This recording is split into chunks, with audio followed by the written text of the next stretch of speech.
عليكم ورحمة الله تعالى وبركاته. مرحبا بكم معنا فيديو جديد، نتمنى تكونوا كاملين بخير وعلى خير وفي صحة جيدة. فيديو ديال اليوم غنشارك معكم سلسلة حلويات العيد. مهم الصراحة كنوجدوا حلويات بسيطة اقتصادية، بما اننا كنكونوا في رمضان صراحة ما يكونش عندنا الوقت بزاف باش نوجدوا بزاف ديال الشكيلات. غادي نحضر معكم شكيلات اللي غادي نوجد انا لرمضان. هاد الحلوى كتجي باردة وكتجي سهلة وبسيطة، وكتجي اهم من هادشي انها بنينة بنينة بنينة بزاف بزاف بزاف. نبداو على بركة الله. المقادير: غادي نحتاجو في هاد الحلوى هذه غادي نحتاجو هنايا فيها هنايا عندي البسكوي اللي طحنته بنكهه القرفه. انا غنوريكم الساشيه ديالو كيفاش دايره من ليدل كتباع.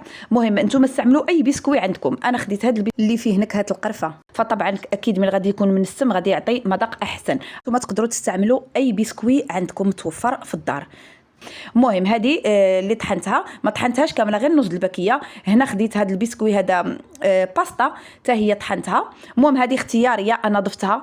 اللي بغى يديرها يديرها، اللي ما بغاش يديرها يدير غير الكاوكاو. هذا الكاوكاو مهرمش اللي عندنا طبعا محمر وهرمشته، ما هرمشتوش ماره، خليته شويه. وهنا الكوك اللي حمرته فوق البوطه. المهم بالنسبه للكميات نتوما ديروا الكميات اللي بغيتوا على حساب الكميه اللي نتوما غادي تستعملوا، واش بغيتوا بزاف واش بغيتوا شويه. هنا الكاوكاو عندي 200 غرام، بالنسبه للبسكوي حتى هو تقريبا 200 غرام، بالنسبه للكوك عندي 100 غرام، بالنسبه للبسكوي الاخر واحد 80 غرام. وعندي الشوكولات اللي غادي نجمع به الشوكولات ديال الدهن.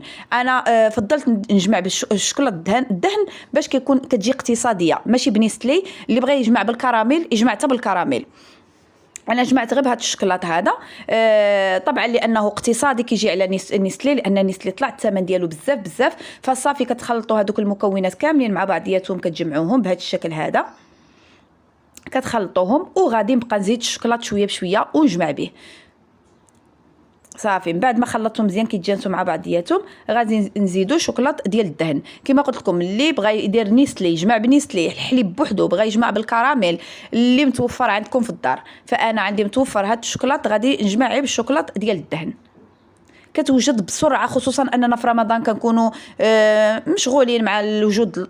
توجد الفطور مع الدراري مع المدرسه مع بزاف د الحاجات، خصوصا اللي عنده الدراري صغار فالصراحه ما كيكونش عنده الوقت باش انه يوجد الحلاوي اللي كيجيو اللي كيكون فيهم تماره بزاف. صافي وغادي نبقى نجمع بهذه الطريقه هذه. غنبقى نزيد الشوكولاط ونجمع حتى تعطيني قوام انه كيتجمع وكيتكور. صافي غادي نكمل بهذه الطريقه حتى غنجمعوا كل شيء، وغنوريكم الشكل من بعد ما غادي يتجمع. فصافي من بعد ما جمعتها بديك الشكلاط كامل، فراه خدات لي تقريبا 300 ديال الغرام. صافي غادي من بعد ما كتكور لي غادي نكورهم كاملين هكا مدورين ونرجع معكم.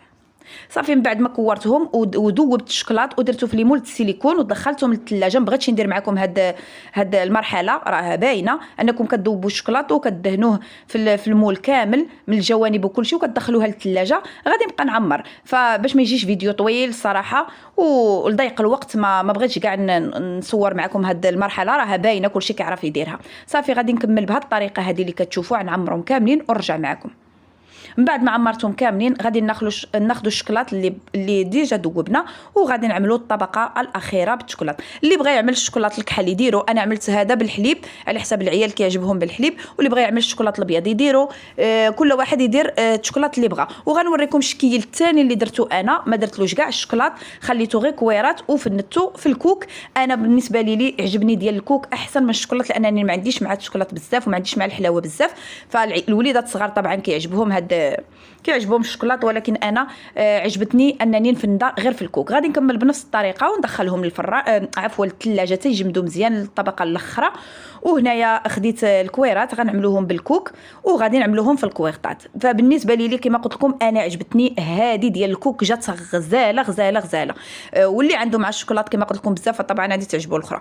المهم انا ما عنديش مع الحلاوه بزاف. صافي انا هادو مشكيلات اللي درت، وهذا هو الطبق النهائي. من بعد ما كملته عملت تشكيل القليبات، وعملت هذا التشكيل هذا اللي كتشوفوا ديال المعينات. وطبعا الشكيل الاخر ديال الكوك فهو اللي خرجت منه كميه كبيره، هو ديال الكوك هو اللي خرجت منه كميه كبيره. راه خرج لي تبارك الله طاسه عامره. وزينتهم بداك الملون ديال البريو.